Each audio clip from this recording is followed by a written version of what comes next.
ঢাকার বুকে রাত যত গভীর হয়, শহরের ব্যস্ততা ততই কমে আসে। তবে ঠিক তখনই শুরু হয় এক নিঃশব্দ মানবিক যাত্রার, ভালোবাসার এবং দায়বদ্ধতার। ব্যক্তির নাম আলশাজবীর তমাল। তিনি একজন প্রাইভেট চাকরিজীবী। তার জীবন সঙ্গিনী একজন এমবিবিএস ডাক্তার। জীবনটা হয়তো খুব বিলাসবহুল নয়, কিন্তু হৃদয়টা ভরে আছে ভালোবাসায়। তমাল ঢাকার ঐতিহ্যবাহী শিক্ষা প্রতিষ্ঠান ঢাকা কলেজ এলাকায় প্রায় ৩২টি রাস্তার কুকুরের দায়িত্ব নিয়েছেন নিজ কাঁধে। প্রতিদিন কুকুরগুলোর জন্য নিজের বাসা থেকে রান্না করে নিয়ে আসেন মুরগি আর ভাত, কখনো বা সাথে নিয়ে আসেন বিস্কুট বা রুটি। খাবারের প্যাকেট হাতে প্রতিদিন গভীর রাতে হাজির হন এই নিরপরাধ প্রাণীদের কাছে। RICL TMX, যুগের পর যুগ স্থাপনা থাকে মজবুত। এই কুকুরগুলো যেন তার পরিবারেরই সদস্য।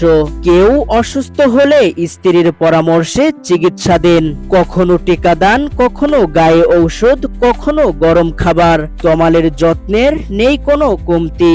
আমার ওয়াইফ ব্যাপারটা আর কি খুবই পছন্দ করে। ও যেহেতু আর কি ডাক্তার, তো আমাকে যখনই আমি আর কি এখানে কোনো কুকুর অসুস্থ হয়, যে কোনো সময় ওর কাছে আর কি জিজ্ঞেস করি যে আর কি কি করা যায়, আর কি ওষুধ দেওয়া যায়। ও সব ধরনের আমাকে আর কি ব্যাপারগুলোতে হেল্প করে। এত ভালোবাসার মাঝেও এসেছে কটূক্তি, এসেছে বাঁকা কথা। প্রতিবেশীদের কেউ কেউ বলেন, রাস্তার কুকুর নিয়ে এত ভালোবাসা কেন? কিন্তু তমাল থেমে যাননি। তার পাশে ছিলেন সহধর্মিনী, যিনি সবসময় অনুপ্রেরণা জুগিয়েছেন এই কাজে। কিছু কিছু মানুষ আছে আর কি যারা 8তলা 10তলা অট্টালিকা থেকেও আর কি তাদের ভিতরে আর কি ওদের প্রতি যে ঘৃণাটা আছে সেটা তারা আমার উপরে দেওয়ার চেষ্টা করে। রিসেন্টলি আমার সাথে নামের মসজিদে নামাজ পড়তে গেছিলাম, তো তখন জুমার নামাজ শেষে আমাকে এসে আর কি তারা বলতেছে যে আমার জন্য আর কি রাস্তাঘাট নোংরা হয়ে যায়, তারপরে হচ্ছে আমার জন্য কুকুরগুলো আর কি এলাকায় রয়ে গেছে। কারণ এটা তো আমার আসলে করার কিছু নাই, তো আল্লাহ ওদেরকে সৃষ্টি করছে। কুকুরগুলোও যেন বুঝে ফেলেছে এই মানুষটি আলাদা। খাওয়ার সময় ওদের চোখে মায়া, ভালোবাসা আর কৃতজ্ঞতা। গরম হোক, বর্ষা হোক বা কঠিন শীত, তমালের এই যাত্রা একদিনের জন্যও বন্ধ হয়নি। প্রতিদিন অফিস শেষে ক্লান্ত শরীরে গভীর রাতে কুকুরগুলোর মুখে হাসি ফোটাতে ছুটে যান তিনি।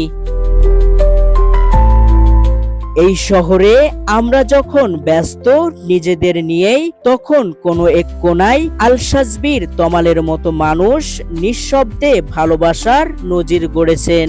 আমরা যদি সবাই একটু করে এগিয়ে আসি, তাহলে হয়তো পৃথিবীটা হয়ে উঠবে সবার জন্যই একটু সুন্দর এবং একটু মানবিক। ওবায়দুল ইসলাম, রূপালী বাংলাদেশ।